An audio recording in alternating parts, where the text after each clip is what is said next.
வணக்கம் நண்பர்களே, welcome to லக்ஷயான்ஸ் world. மீண்டும் ஒரு புது ரெசிபியோடு உங்களை மீட் பண்ணுறதுல ரொம்பவே மகிழ்ச்சி. இன்றைக்கான வீடியோவில் உருளைக்கிழங்கையும் கத்திரிக்காயும் வச்சு ஒரு சூப்பரான சைடிஷ் தான் செய்ய போகிறோம். இந்த சைடிஷ் சப்பாத்திக்கும் நல்லாயிருக்கும், ரைஸுக்கும் நல்லாயிருக்கும். வாங்க எப்படி பண்ணலான்னு வீடியோக்குள்ளே போய் பார்க்கலாம். வீடியோக்குள்ளே போகிறதுக்கு முன்னாடி நீங்கள் சேனலை புதுசாக பார்க்கறதா இருந்தால் சப்ஸ்கிரைப் பண்ணிக்கோங்க. நம்ம எந்த அளவுக்கு உருளைக்கிழங்கு எடுக்குமோ அதே அளவுக்கு கத்திரிக்காய் எடுத்துக்கணும். நான் ஒரு 6 கத்திரிக்காய் எடுத்திருக்கேன், அதுக்கு ஈக்குவலாக ஒரு 6 உருளைக்கிழங்கு எடுத்திருக்கேன். கத்திரிக்காவை இந்த மாதிரி க்யூப் ஷேப்பில் வெட்டிக்கலாம். பொடிசாக நறுக்குனா சீக்கிரமே குழஞ்சிரும், அதனால தான் இந்த மாதிரி ஷேப்பில் கொஞ்சம் பெருசாகவே கட் பண்ணிக்கோங்க. உருளைக்கிழங்கையும் கத்திரிக்காய் வெட்டின மாதிரி நல்லா க்யூப் ஷேப்பில் வெட்டிக்கலாம்.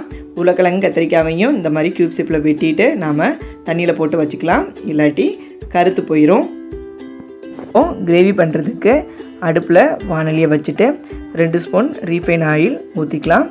ரீஃபைன் ஆயில் நல்லா சூடானதும் அதில் கொஞ்சமாக கடுகு போட்டு அது பொரிஞ்சு வரவும் நம்ம கருவேப்பிலை ஆட் பண்ணிக்கலாம். நல்லா பொரிஞ்சிட்டு இப்போ நாம் வெங்காயம் ஆட் பண்ணிக்கலாம். வெங்காயம் ஒரு 4 வெங்காயம் நல்லா பொடிசாக இந்த மாதிரி நறுக்கிட்டு நாம் இதில் ஆட் பண்ணிக்கலாம். வெங்காயம் ஓரளவு வதங்கினதும் 2 மிளகாவை பொடிசாக கட் பண்ணி ஆட் பண்ணிவிட்டு அதையும் சேர்த்து நல்லா வதக்கிக்கலாம். நல்லா வதங்கிருச்சு. இப்போ ஒரு 10 பல் வெள்ளைப்பூடு ஆட் பண்ணிக்கலாம். இதை தாளிச்சத்துலேயே போட்டாலும் இன்னும் நல்லா ஃப்ளேவராக தான் இருக்கும். வெங்காயம், வெள்ளைப்பூடு, மிளகாய் எல்லாம் நல்லா வதங்கிருச்சு. இந்த ஸ்டேஜில் நாம் தக்காளியை ஆட் பண்ணிக்கலாம்.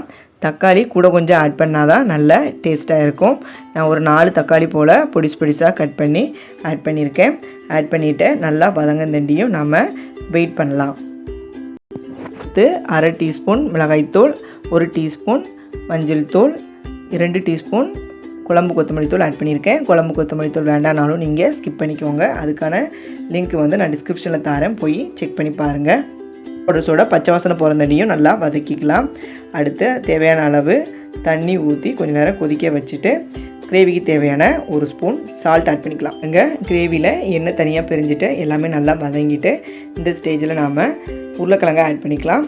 ஃபஸ்ட்டு உருளைக்கிழங்கை ஆட் பண்ணிவிட்டு அது ஒரு வேக்காடு வேகவும் நம்ம அதுக்கடுத்து கத்திரிக்காய் ஆட் பண்ணிக்கலாம். கத்திரிக்காய் ஃபஸ்ட்டு ஆட் பண்ணால் சீக்கிரமாக குழஞ்சி போயிடும், நல்லா இருக்காது. மசாலா கூட உருளைக்கிழங்கை நல்லா கிளறி விட்டுட்டு நம்ம தேவையான அளவு தண்ணி ஊற்றி வேக வச்சுக்கலாம். ஒரு மூடி போட்டு வேக வச்சாலும் ரொம்ப சீக்கிரமாக வெந்துடும். பாருங்கள், உருளைக்கிழங்கு ஓரளவு வெந்துருச்சு. உருளைக்கிழங்கு ஒரு அரை வேக்காடு வெந்ததும் நாம் கத்திரிக்காவை ஆட் பண்ணிக்கலாம். பாருங்கள், உருளைக்கிழங்கு அரை வேக்காடு வெந்துட்டு இந்த ஸ்டேஜில் நாம் கத்திரிக்காவை ஆட் பண்ணிக்கலாம். கத்திரிக்காவை ஆட் பண்ணிவிட்டு தேவைன்னா கொஞ்சம் போல் வாட்டர் ஆட் பண்ணி வேக வச்சுக்கலாம். வாட்டர் ஆட் பண்ணிவிட்டு ஒரு மூடி போட்டு மறுபடியும் வேக வச்சிட்டிங்கன்னா வெந்துடும். கத்திரிக்காய் ஒரு 5 மினிட்ஸ்லேயே வெந்துடும், ரொம்ப டைம் எடுக்காது.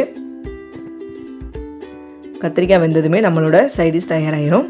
இந்த சைடிஷ் சப்பாத்திக்கும் ரைஸுக்கும் செம்ம டேஸ்ட்டாக இருக்கும். அதுலேயும் குறிப்பாக ரச சாதம், தயிர் சாதத்துக்கு செமையாக இருக்குங்க. நீங்கள் ட்ரை பண்ணி பாருங்கள், எப்படி இருக்குன்னு சொல்லுங்கள். பாருங்கள், கத்திரிக்காயும் உருளைக்கிழங்கும் நல்லா வெந்துட்டு கத்திரிக்காய் பார்த்திங்கன்னா குழையவே இல்லை. இந்த கன்சிஸ்டன்சி தான் கரெக்டான கன்சிஸ்டன்சி. இந்த ஸ்டேஜில் நாம் அடுப்பை ஆஃப் பண்ணிக்கலாம். பாருங்கள், கிரேவியாகவும் இல்லை, ரொம்ப தண்ணியாகவும் இல்லை, செமி கிரேவியில் இருக்குது. இது பயங்கரமான சைடிஷாக இருக்கும் ரைஸ் கூட. அவ்வளோதான், நம்மளோட உருளைக்கிழங்கு கத்திரிக்காய் கிரேவி தயார். நீங்களும் ட்ரை பண்ணி பார்த்துட்டு எனக்கு எப்படி இருந்துச்சுன்னு கமெண்ட் பாக்ஸில் சொல்லுங்கள். அப்போ தான் எனக்கு அடுத்தடுத்து வீடியோஸ் போட அது என்கரேஜிங்காக இருக்கும். ஃப்ரெண்ட்ஸ், செய்யக்கூடிய சைடிஷ்ஷு நம்மளுக்கு ரொம்ப லேசியாக இருக்கக்கூடிய சமயத்தில் இதை செஞ்சாலே போதும், ரொம்ப டைமும் எடுக்காது, சீக்கிரமாக பண்ணிடலாம். ட்ரை பண்ணி பாருங்கள். தேங்க்ஸ் ஃபார் வாட்சிங் மை வீடியோ. நெக்ஸ்ட் வீடியோவில் மீட் பண்ணலாம். இந்த வீடியோ பிடிச்சிருக்குன்னு நம்புகிறேன். இந்த வீடியோ பிடிச்சிருந்தால் மறக்காமல் லைக் பண்ணுங்கள், ஷேர் பண்ணுங்கள், கமெண்ட் பண்ணுங்கள், அதோட சப்ஸ்கிரைபும் பண்ணிடுங்க.